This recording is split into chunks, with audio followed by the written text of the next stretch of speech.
Let's look at Underdog round robin plays. I've got 5 games that I've put into an Underdog round robin, and not a lot of big lines, but I'm curious. I'm going to play them, or I've already played them, but we'll see. The first one here, Memphis plus 220. Here, you know what? Let's go and pull it up on the screen. Why not? Okay, so this is what I expect to happen in these games based on the 5 factors, right? And the 5 factors, Bill Connolly put that out. You know what? Let's restart this segment. Let's do this easy, okay? We're going to do an Underdog round robin for college football week 3. I have a system set up that predicts the chance to win for a team based on that season stats and based on the 5 factors. And the 5 factors are something that Bill Connolly from ESPN, the creator of SP Plus, he created the 5 factors, and I turned it into a metric to use.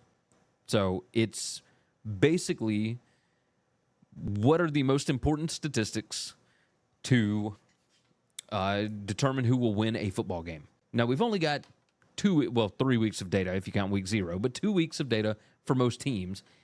The 5 factors are explosiveness, efficiency, field position, finishing drives, and turnovers. And on my metric here, I've also included talent as a 25% part of this. So all the other stuff makes up 75%. Talent makes up 25%.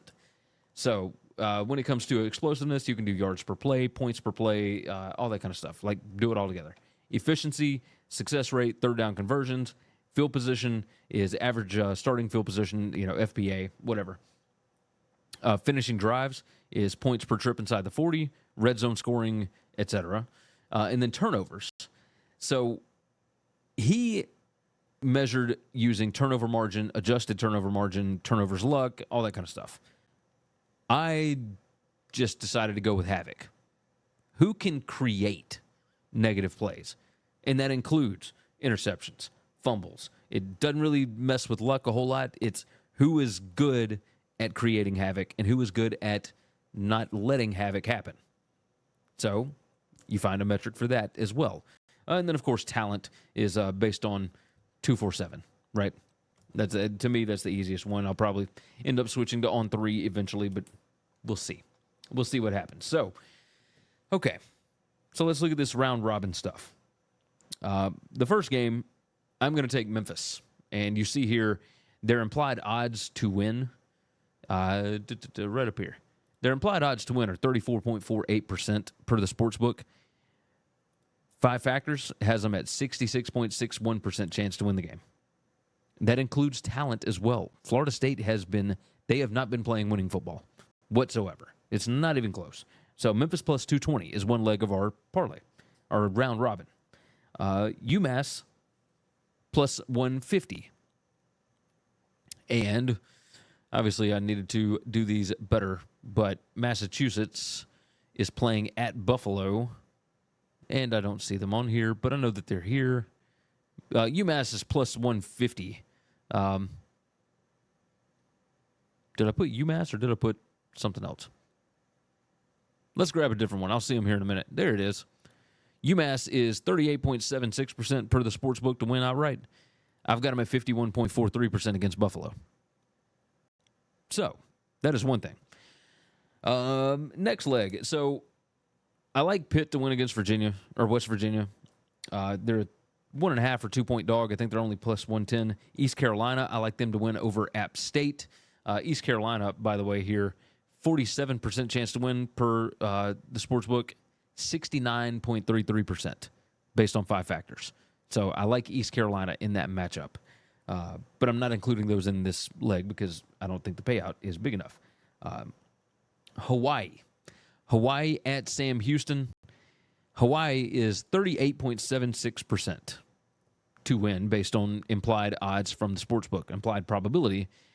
I've got them at 57.29%. And so Sam Houston, 65.75% implied probability. I've got him at 42.71% on that. And then let's go with two more, right? So I like to do 5. I like to do it Canadian style, where it's any 2 that win, you get a payout. Any 3 that win, you get a payout, along with all the other matches. Any 4, and then if all 5 hit, that also counts as a parlay as well.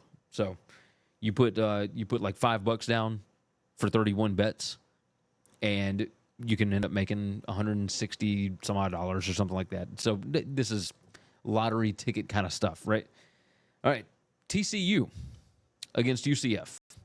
TCU is 47.62% chance per the sports books to win there. I've got them at 57% per the 5 factors. And finally, I'm going to take Purdue plus 300. It's back up to 10. The line is. I decided on this. Purdue has only played one game. They had a bye week before Notre Dame. And if you look at what Purdue was able to do, and they played a nobody, right?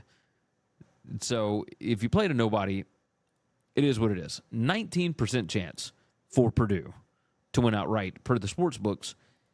60.18% chance there. Notre Dame, 84.62% chance per the sports book. 39.82%. That's pretty wild. So I was like, all right, that's a huge discrepancy. I'm going to change that around. There are others where wrong team is favored per this. And one of those is South Carolina, 30.77% chance and 60.28. Now, that South Carolina offense is pretty atrocious. That's why I did not include them here. But would it surprise me to see them get a win? No, not in the slightest. Oregon State and Oregon, that one's interesting, if only because Oregon is such a massive favorite, and it's all based on, well, eventually they got to wake up, right? It's kind of the same thing with Florida State. Eventually they got to wake up. But maybe they don't. I mean, it's got Oregon, the sportsbooks do, at an 89.8% implied probability to win. 5 factors, only 54%. And the game's on the road. So, FIU against Florida Atlantic. And FAU here, 67% per the sportsbook, 42% per the 5 factors. Florida International, though, the reason I did not include FIU in this, 6 turnovers against Central Michigan. Not totally replicable. I believe they were outgained in that game. Middle Tennessee has not been good, but Middle Tennessee also 31.25% at home against Western Kentucky, and I've got them at a 50.11% chance. So that's pretty nuts. And then finally, last one that I'll include here. I'll include 2 more. Rice against Houston. Rice, 40% chance to win at Houston per the sports books. 57% per my 5 factors ranking. Along with that, last one, North Texas, 26.32% chance to win outright against Texas Tech based on the sportsbook odds. But 5 factors has got them a 54.64% chance to win. So there are quite a few wrong teams favored, but also this is not based on power ratings. This is just based on season-long stats thus far, and we've only got 2 data points. So, I mean, what are you going to do? Thanks for listening to Winning Cures Everything. Make sure and follow me on Twitter at GaryWCE. If you want to toss in a question, you can email me, Gary@winningcureseverything.com. Make sure and hit that subscribe button, and we'll see you next time.